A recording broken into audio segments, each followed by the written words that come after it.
Welcome back to Takacs McGinnis Elder Care Law Hour. I'm Barbara McGinnis. In today's episode, we're talking about, like always, how chronic illness affects your future planning.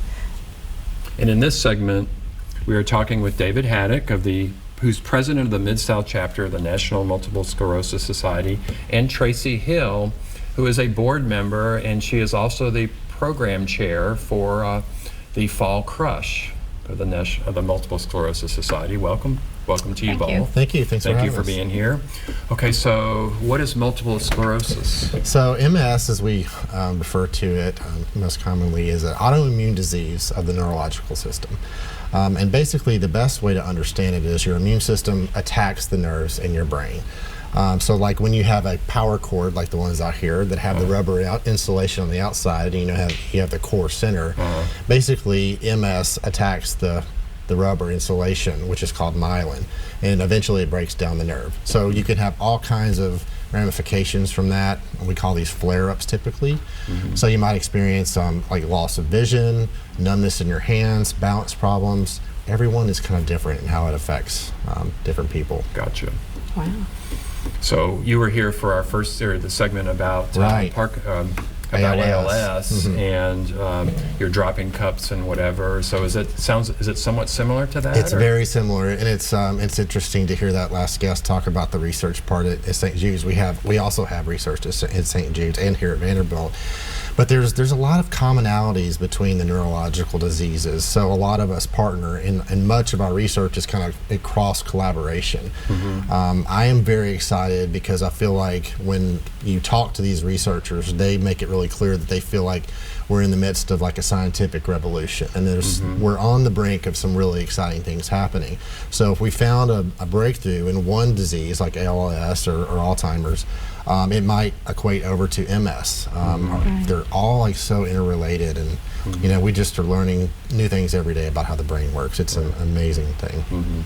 So the early symptoms, are they just as benign and innocuous as, like she was talking about, the ALS? You drop a cup, you trip over a rug, or yeah, I mean, for me, the early symptom was numbness on pretty much the whole right side of my head, including. So Tracy, you have been diagnosed with MS? I have been. It's been 5 years, 5 years and a couple of months, and it was pretty shocking when I first came down with it. Didn't know what it was. We thought it was a stroke because it was numbness, but we figured that out, and there are some treatments that I was able to get to relieve those symptoms, but there is no cure, and they can always flare up again anywhere in the body and affect different things, like David was saying, speech or cognitive function or motor function and whatnot. But there's no way to know when or if or to what extent it will affect you.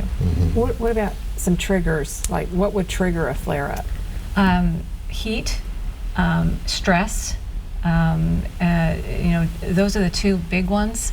And so, if someone tells me how you can lower your stress in your life, I mean, let me know. I'll go into business with you. But or don't go into a warm studio and be on camera. Right. Is that it? Right. But those are the triggers. But there are so many, and it's different for every person out there what the triggers might be.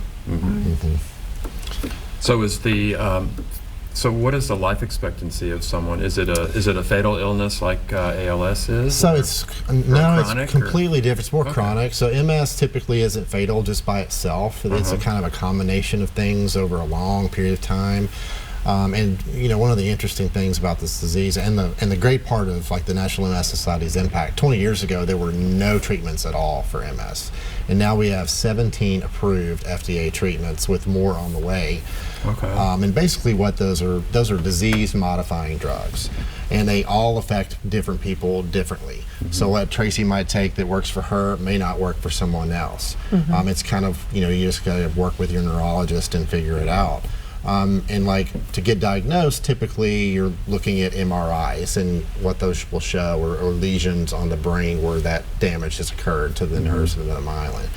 So sometimes it takes a little while to get diagnosed. It does. And after I was diagnosed, I'm subject to an MRI every 6 months.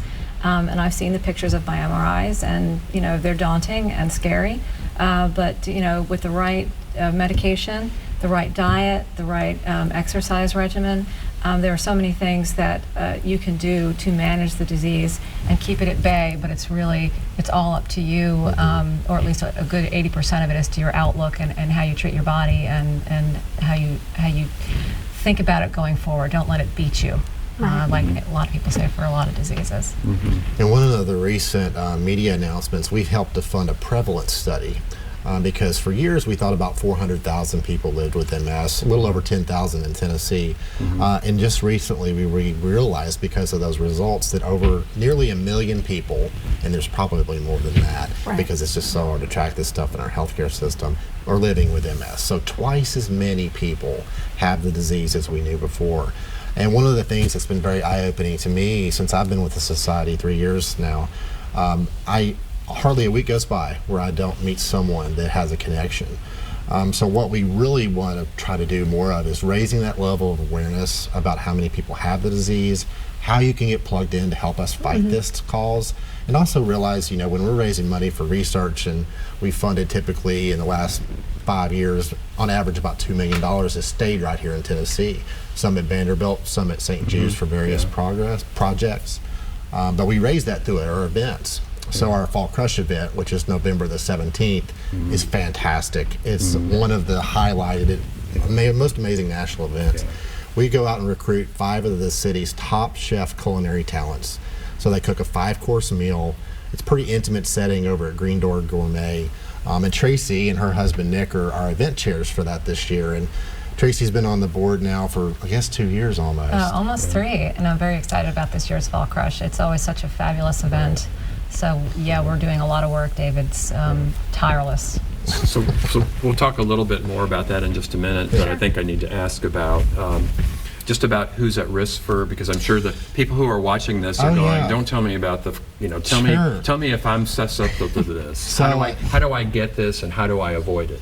Right. So Can you tell us a little bit about that? Sure, David. Well, the age range is typically from 20 to 40 is when you're usually diagnosed. Shoot, we passed that. So you So far, passed. so good. And it's sometimes it can be a hard diagnosis, like we were talking about before. I've got volunteers that have told me that they felt like they had it for 5 years before they were really sure about the diagnosis. So that's the typical age range. And we're seeing some younger than that now. And actually, the society, part of the research effort we had made, we just got the first drug released for progressive MS. There's 3 different types. The most common is relapsing remitting. That's what I have. Which is what Tracy has, which basically means you can have long periods of time sometimes where you don't have a relapse and you don't have a flare. So you're good. So far so good. And then there's progressive. Progressive, which is the more aggressive type, and then the advanced progressive, where it hits very hard and very rapidly, and you don't typically have a remission. It's like a very active disease. Right. So we recently had that breakthrough for the Ocrevus, which is the first neurological treatment for that, and have seen some good results from that. But per se, it's not a fatal disease. Right. The disease itself is not fatal. It's what happens It's just how you as a manage result. it. Right. I think Yes. I think you've addressed that already. Yes. It's about exercise, a positive outlook. Right. It all plays a part. Yes. Totally. Diet, exercise. Medication compliance. Yes, absolutely. Right. All those work sorts together. of things that. Yeah. So when we're raising money to fight MS, we're mostly contributing towards research right now. The National MS Society funds a variety of different things that help people to live their best lives with the disease. So our primary goal is to rid the world, wipe out MS. And I talk about that nonstop. I mean, I think that needs to be our focus here. I'm hopeful. Well, you've only got a minute and a half. Yeah. At least so. Well, so or less, or 1 minute. We funded over $1 billion in research. We're the world's leading research provider for multiple sclerosis, and we have different partnerships with people all over the globe that we work with that for. Okay. So we're going to put your contact information up here, and why don't you tell us how people can get involved? Either with your local organization or the national organization or both. So our website is a fantastic resource to go to. You can find out all about our programs and services we offer here in Tennessee and or nationally. They can help you get contacted if you know someone who's been diagnosed. And you can also find out information about our Fall Crush event by calling that number or going to the website. Right. And so you're always looking for volunteers, right? Always. Yes. All right, great. We'll be looking for an announcement on Fall Crush, I bet. Absolutely. It's time for another break. When we come back from break, we'll be talking with Tom Starling from the Mental Health America of the Mid-South. So stay tuned.